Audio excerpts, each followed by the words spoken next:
Hey everybody, welcome back to another tier list. Today we're going to be going through the discography of Alice in Chains. I haven't covered very many grunge bands so far in my tier list series. The only one that I have done up to this point is Soundgarden.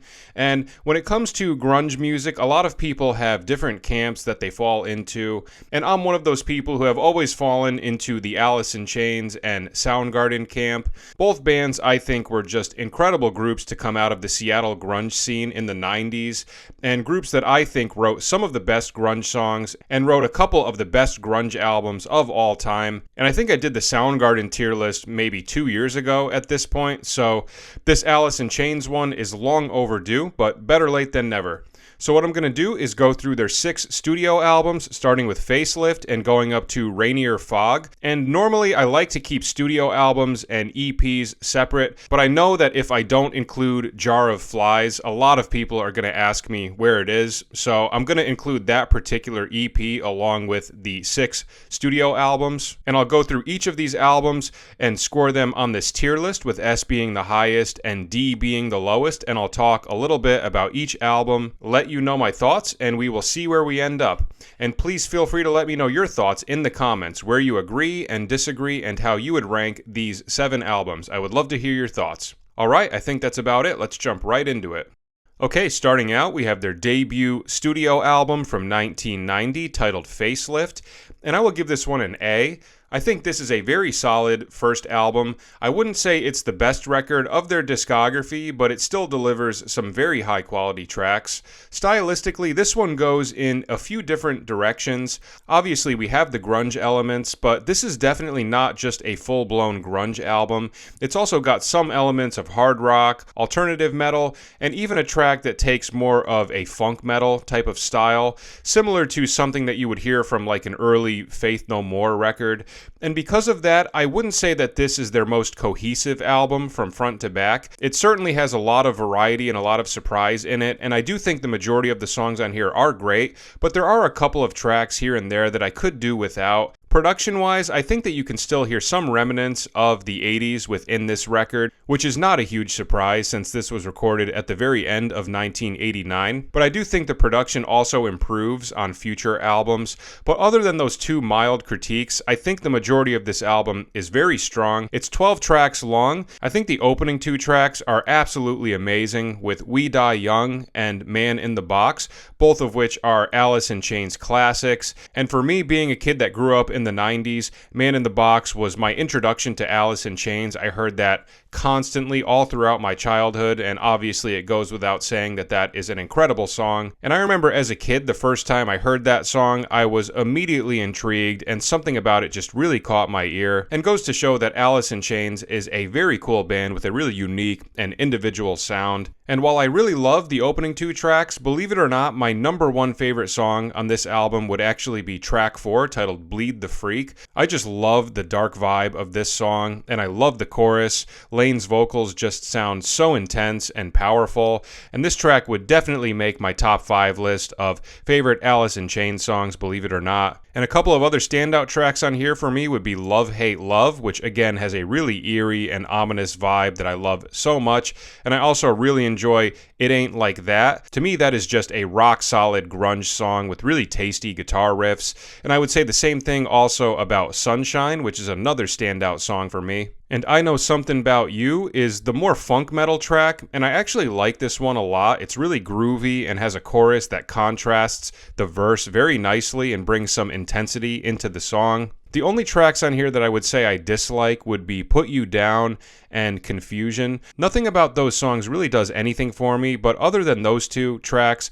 I do think the remainder of this album is very strong, with my personal favorites being Bleed the Freak, We Die Young, and Man in the Box. And I think it's understandable that there is some stylistic variety throughout this track listing, given the fact that they were still finding their sound and seeing what worked best with what they had at this early point in their discography. But regardless of that, I still think they produced some very high quality tracks and an album that is mostly consistent with a couple of dips here and there, but in the grand scheme of the track listing, I would say it's a very solid first studio album that produced a handful of tracks that are some of Alice in Chains' most timeless and classic hits of their entire discography. So a solid first album, I will give this one an A. Okay, next we have their second studio album from 1992 titled Dirt, and this one gets an easy S. Not only is this my favorite Alice in Chains album, but I would also put this down as my second favorite grunge album of all time after Soundgarden's Super Unknown in the number one spot. I know both are super cliche choices, but I do think it is for very good reason why both of those records are held in such high regard, and I think they just completely knocked it out of the park on this record. Everything on here is an improvement from what they did on the first release. The production is better, the songwriting is better, stylistically it feels much more cohesive, and I think it's the perfect example of Alice in Chains operating at their very best. Lane Staley's vocals are so powerful and really showcase his wide range and versatility as a vocalist. Jerry Cantrell's guitar writing is, in my opinion, the best guitar work of any Alice in Chains album. So many cool riffs that capture that perfect blend of heavy but also exotic sounding with numerous songs that are in odd time signatures. The album is 13 tracks long, and this would be one of those rare albums where I do not think there is a skip over track throughout any of this. Of course, there's always going to be certain songs that I like more than others, but I can't honestly say that there is one song that I dislike throughout this track listing. So from front to back, I would say it's very consistent. Stylistically, a lot of these songs continue on that grunge and metal sort of hybrid, but also veer into some more mellow territories on a select few tracks, and this album would spawn several classic Alice in Chains hits like the opening and closing tracks, Them Bones and Wood, possibly the two greatest opening and closing track pairings of any album. Both of those songs are just perfection. Them Bones hits you right away with something super heavy and intense, but also groovy and musically very interesting as well. The perfect fusion of everything interesting to hit the listener with right at the onset of the record, and another song that would definitely make my list of favorite Alice in Chains songs. The closing track, Wood, is probably my number one favorite Alice in Chains song, and also a contender for my favorite grunge song of all time. I think it is just such a perfect track in every way. Very interesting musically and riff-wise, and just some of the most beautiful and powerful vocal melodies from Lane Staley. When that chorus comes in, it is just so intense, and this is one of those songs that I can listen to over and over again and just never get tired of it. A couple of other hits that were spawned from this record show us a different side of Alice in Chains, going into more of the acoustic and electric hybrid sort of territory, and seeing them veer into some more dynamic forms of songwriting on tracks like Down in a Hole and Rooster, which are both classic Alice in Chains songs. And not only are the hits on this album incredible, but the B-sides I think are just as strong, and some I would even say I like more than some of the hits. Some other standout songs for me on here would be Damn That River, Sick Man, Junkhead, Godsmack, and Angry Chair, which I think is such a cool and eerie track that is placed perfectly as the second to last song on the album, establishing a really dark vibe that makes Wood even more hard-hitting when it comes in as the closer. So I think from front to back, everything on here is incredible. It's got numerous songs that I would regard as some of my favorite Alice in Chains songs, with tracks like Wood,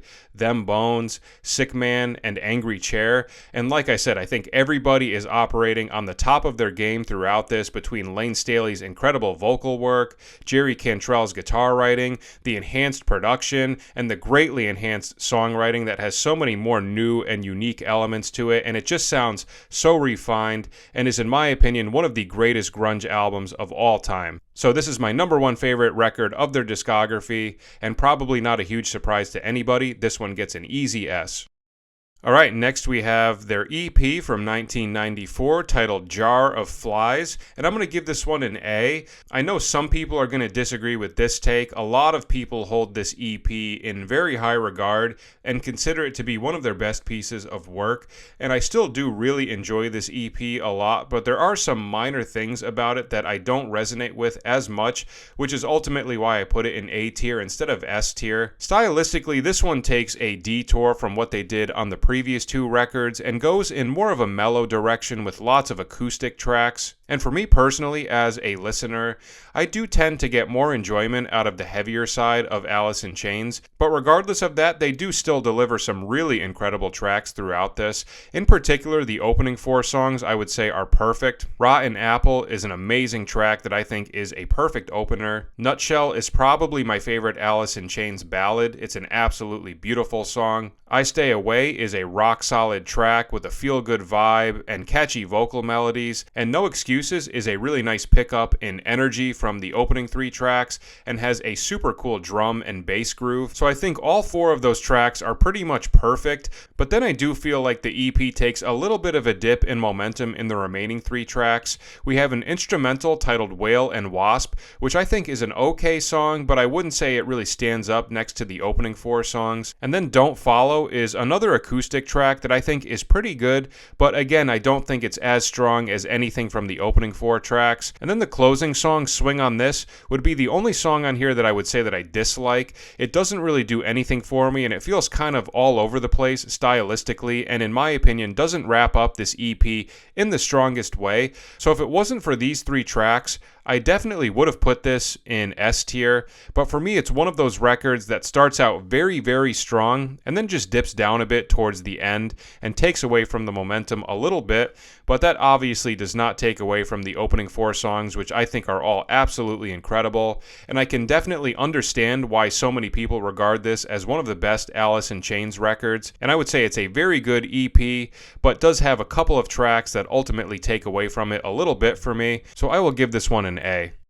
Alright, next we have their third studio album from 1995, which is a self-titled album but is often referred to as Tripod or Three-Legged Dog, and I'm going to give this one an A as well. I think this is a very good album with a lot of individual standout tracks, but I don't think it reaches the same highs that Dirt had reached, and I think there are some obvious reasons as to why that is. After Jar of Flies had been released, Lane Staley had went into rehab for his heroin addiction, but had relapsed in 1994, which ended up putting Alice in Chains on a hiatus, and Jerry Cantrell had started writing music that was going to be on a solo album of his. But Lane would eventually come back into the group in 1995, and they would start working on this album, and a lot of the music that Jerry had written would serve as a starting point for these songs that were going to be on this record. And throughout this process, Lane Staley was deep within his addiction, which made it very challenging for everybody involved, and I think you can definitely hear some of that in this music.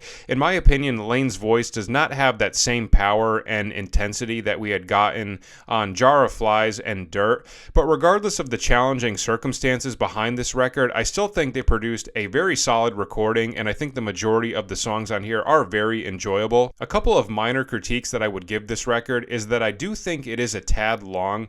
It's 12 tracks and it's almost an hour and 5 minutes in length, and I do think it could have been trimmed down a little bit to maybe like 10 songs, or maybe just some of the songs that are on the longer side could have been condensed down a bit, because we do have a handful of tracks on here that are 6, 7, or 8 minutes in length and can feel like they're dragging a bit at times. But the record still contains all of those elements that I love about Alice in Chains and still has its fair share of amazing songs. For me, the standout tracks on here would be Brush Away, Heaven Beside You, Again, God Am, Nothing Song, Frogs, and Over Now. My number one favorite track on here would be God Am. That song has such an awesome intensity to it and would definitely make my list of favorite Alice in Chains songs. And if I had to go with a second favorite, I would probably pick Heaven Beside You, which stylistically sounds like something that could have been on Jar of Flies, which creates some nice stylistic variety, and it has some great lead vocals from Jerry Cantrell, which we also hear in the closing track, Over Now, which I think is an amazing song to conclude the final Alice in Chains album with Lane Staley, and a song that seems to be foreshadowing where the group was headed at that point. So I don't think this record reaches the same highs that Dirt does, but regardless of that, it still delivers some very high quality songs, and I think it's a very good final album to go out on before the band was to take their very long hiatus and before the unfortunate passing of Lane Staley. So if I had to pick a second favorite Alice in Chains record after Dirt, I would probably go with this one. So I still think it is very good, and yeah, this one will get an A.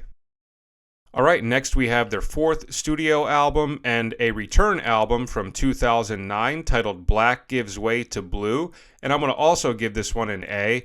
I know some people might be surprised that I'm giving this one such a high score. I know this isn't always regarded as one of their stronger albums, but I do think that this record is a lot better than some people give it credit for. This was a reunion album that was sparked from a performance that the group did in 2006, which was their first concert since 1996, and they included a vocalist named William Duvall, who was from a band called Comes with the Fall, and this would eventually culminate into the release of this album, with Jerry Cantrell doing a lot of the lead vocals and William Duvall doing his share of vocals as well. And because of the fact that Jerry had done a lot of the vocals on the original 3 albums, I do think most of the songs on here still very much have that Alice in Chains vibe to them, and I think William Duvall's voice works nicely in the group, and the harmonies between him and Jerry sound really amazing. Stylistically, a lot of these songs are very heavy, probably some of the heaviest Alice in Chains songs to date, and they throw in a couple of songs that are in the more mellow acoustic side to balance it out.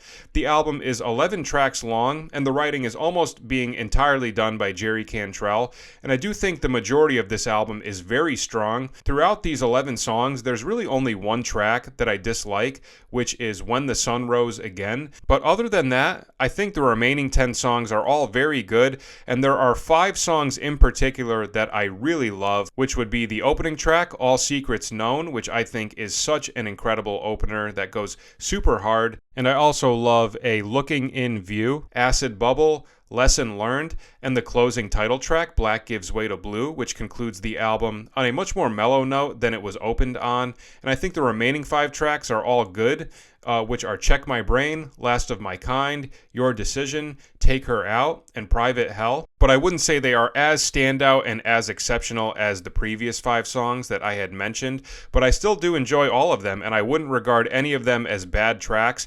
And I think for a band that has been as inactive as they had been up to this point, this is a very, very good return album with songs that sound fresh and deliver all of the heaviness and intensity that I love and look for in any Alice in Chains song. And yeah, I think it's just a really good return album that I do think is a lot better than some people give it credit for. So I will give this one an A. Alright, next we have their 5th studio album from 2013 titled The Devil Put Dinosaurs here, and I will give this one a B. I think this album is okay, but I would consider it to be a little bit of a downgrade from Black Gives Way to Blue. Stylistically and songwriting-wise, it's very much in a similar vein to the previous record, but for me, I don't think this album is as consistent from front to back, and I think the general quality of the songs is a bit better on the previous record. This album is 12 tracks long, and usually when I listen to this one, the way I feel about it is that I think the beginning and end of the album are both very strong. In particular, the first 3 tracks, Hollow, Pretty Done, and Stone, I would regard all of those as great songs, and it starts off the first piece of the album on a very good note. And then the last 3 tracks I also really enjoy, with Phantom Limb, Hung on a Hook, and Choke. Hung on a Hook and Choke would be my 2 favorites from this album. I do think those final 2 tracks are very strong and are the high point of the album. And like I said, the beginning 3 I also really enjoy. But then the middle part of the record does lose me a little bit. It's got a handful of tracks that I find to be pretty generic sounding and just don't really interest me in any way. The only song between tracks 4 and 9 that I would say I really like would be the title track, The Devil Put Dinosaurs here. But some of these songs I wouldn't say are terrible. I just don't think that they reach the same highs that most of the tracks on Black Gives Way to Blue had reached. And I do think they could have shortened this album to maybe 9 or 10 tracks, and I think it could have improved the consistency and momentum. But regardless of that, I do think there are still a lot of great things throughout this track listing, and the songs that I do like, I do still find very enjoyable. So a decent album, but I would say it is the worst record of their discography up to this point, so I will give this one a B. Okay, and lastly, we have their 6th and most recent studio album from 2018 titled Rainier Fog, and unfortunately, I'm going to give this one a C. Not a great album, in my opinion. It does have a few tracks here and there that I do enjoy, but largely I would consider this to be a downgrade from the previous album. And a lot of the sort of generic qualities that I found in some of the previous record, I think are even more present on this one. It's 10 tracks long, and I would say I find about half of the songs on here to be decent, but I don't think any of the tracks on here that I do like reach the same highs that either of the previous two records had reached, and definitely doesn't come anywhere close to the highs of the Lane Staley records. I think the opening track is pretty strong, which is titled The One You Know, and I also don't mind Red Giant, Drone, and So Far Under, but like I said, I still wouldn't put any of these tracks up to any of my favorite songs from The Devil Put Dinosaurs Here or Black Gives Way to Blue. And really the only track on here that I would say I think is very strong is the closing track, All I Am. I think that's a very beautiful and powerful closer to the album, and if there were a few more songs of this caliber on here, I could have seen myself putting it in B tier, but unfortunately the songs that I dislike on here I think are some of the worst Alice in Chains songs of their entire discography, and combining that with the fact that I don't think the good songs on here are of the same quality as any of the other records is ultimately why I put it in C tier, and I would regard this as the worst Alice in Chains record. So unfortunately not a great final record of their current discography, so I'm going to give this one a C. Alright, we did it. We went through their 6 studio albums and the Jar of Flies EP, and these were the scores that I came up with. It's definitely an interesting discography to go through. There have been a variety of different bands over the years that have lost their lead singer at some point in their discography and decided to, continue on.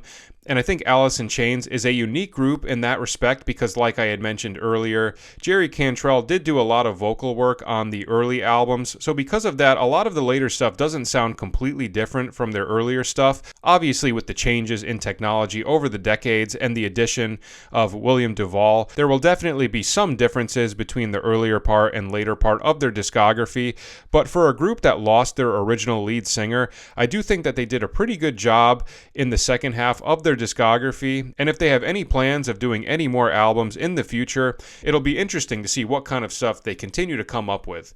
So that is it for today. Thank you so much for watching. I hope it was enjoyable, and if you are interested, please feel free to check out some of my other tier lists, which will be linked in the comments and the description.